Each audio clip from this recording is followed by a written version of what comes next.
कुछ नेता सत्ता के इतने भूखे होते हैं कि वो किसी भी हद तक जा सकते हैं अपनी कुर्सी बचाने के लिए। इतिहास में इसके ढेर सारे उदाहरण मौजूद हैं दोस्तों। साल 1933 में जर्मन पार्लियामेंट पर आग लग गई थी।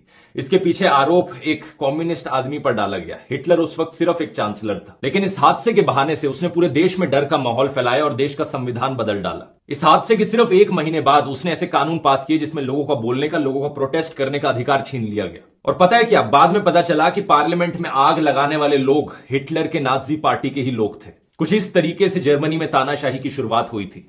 ऐसे इंसिडेंट्स को फॉल्स फ्लैग ऑपरेशंस का नाम दिया जाता है और पुतिन ने भी यही किया था। साल 1999 में रशिया में भयानक बॉम्ब ब्लास्ट हुए थे लोगों के घरों में, जहां पर 300 से ज्यादा लोग मारे गए थे। पुतिन उस वक्त नया नया प्राइम मिनिस्टर बना था रशिया का, और इस हादसे का आरोप उसने सेपरेटिस्ट लोगों पर डाला।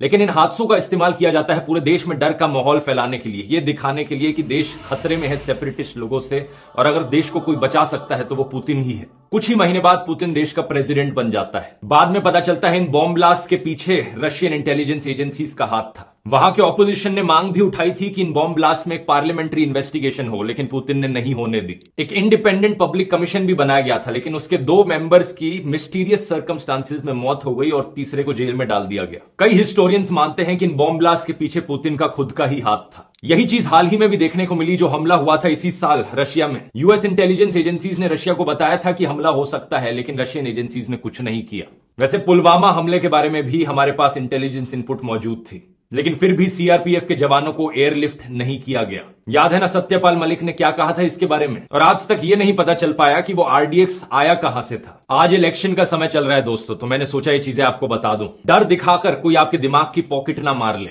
डर फैलाकर कोई आपका वोट ना छीन ले जाए। सावधान रहिए और इस वीडियो को शेयर कीजिए ताकि सभी देशवासियों को जागरूक किया जा सके। जय हिंद।